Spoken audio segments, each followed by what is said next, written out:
Spirit of a Champion in association with Rolex.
An artist whose play borders on the sublime, Roger Federer has already cemented his reputation as one of the finest players in tennis history.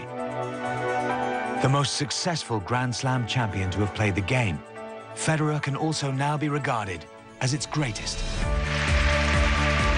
He joins the likes of Rod Laver, Bjorn Borg, John McEnroe, and Pete Sampras, players whose exploits are woven into the fabric of the game.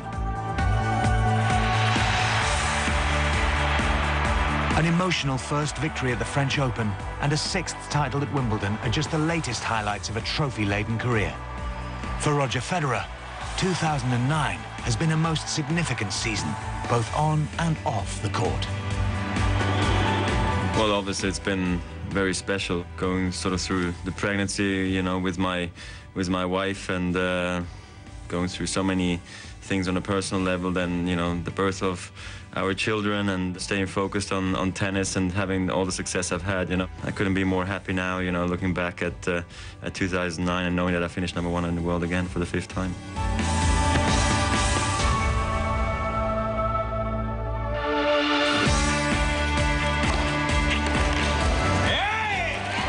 The 2009 season secured his position as the most successful men's player of all time, and in the eyes of many, its greatest. His success in 2009 is all the more significant because 2008 was one of the most difficult seasons of his career. Despite reaching 3 Grand Slam finals, winning 1, some commentators were beginning to question his powers. It's criticizing at the highest of levels, which then again is actually to a degree almost very respectful, you know, that they say I'm in a crisis being second in the world. I was able to handle it. I believed in my team because I also believed that even as an individual athlete, team effort is required, you know, and I'm happy I believed and it paid off at the end, so it's fantastic.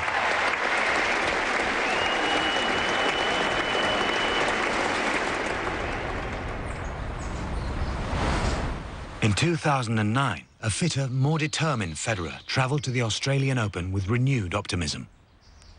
Going into Australian Open, I was feeling, though, really good again after having won the big one at the US Open. And at Grand Slams, normally, you know, my game comes back. You know, I can always play my best over there. And in at the Australian, I always play so well anyway that I was actually confident I was going to win the tournament. For Federer, the prize was a 14th Grand Slam title in his 18th final. And the opportunity to match Pete Sampras' record tally of slams. But in his way stood his nemesis. A Federer-Nadal duel is the high point in tennis. And once again, these two champions didn't disappoint, producing another 5-set epic. It was a great battle, first of all, you know. It was the crowd, the intensity between the two of us, and my game was back on.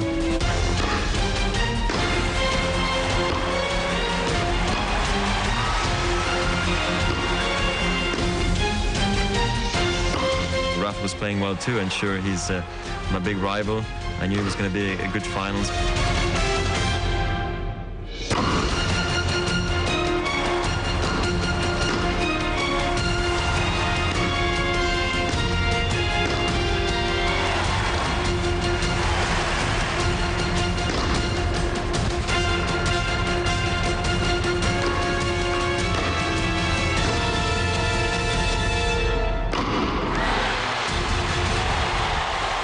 I thought I was going to win, but unfortunately didn't come through. He played great and deserved the win in the end.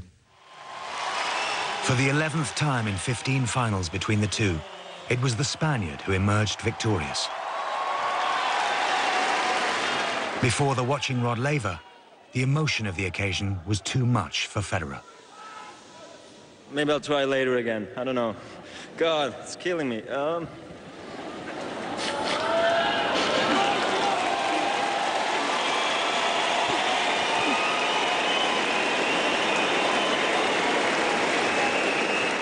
Sure, I was sad, you know, but I didn't expect myself breaking down like that, you know. It's really only when you hit the podium, you have to speak, and all of a sudden you realize, you know, I'm actually more disappointed than I thought I was, or I just wish I was not here. It just hit me really hard, you know, because maybe I wanted it too much. He was raised the bar so high for himself, and he was so dominant for so many years. I mean, he was winning the majors with ease, and all of a sudden he faced a guy that could move as well as he could, that was mentally very strong.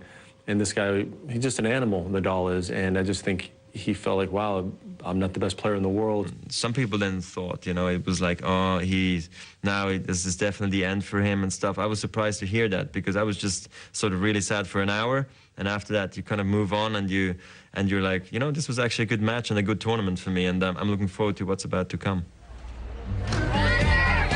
The support I've received, not only just from Switzerland, but obviously around the world, they've always been very helpful and very respectful, even when the times then when it was getting a little bit tougher, you know.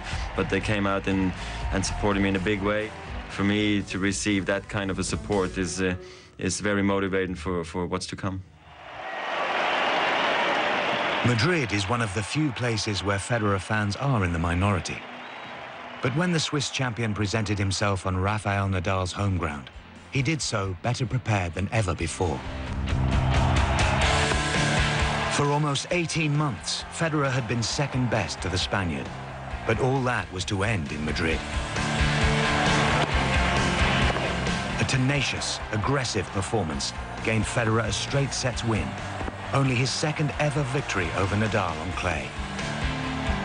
It's a great win, but I don't go crazy over a win like this. Sure, I mean, he's #1 player in the world. It's the best on clay. It's in Spain. You can get euphoric about such a win, sure. But for me, it's about knowing that my game's back on. That was, for me, the answer I needed from Madrid. Paris in the springtime.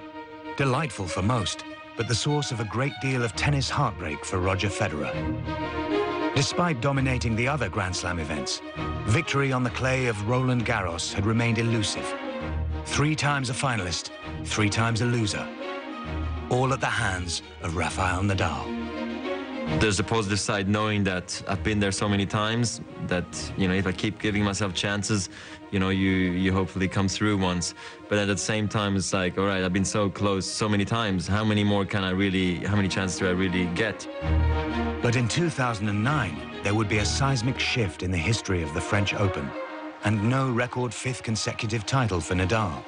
Instead, the unheralded Robin Soderling created one of the shocks of the season, eliminating the Spaniard from the tournament he has dominated so completely.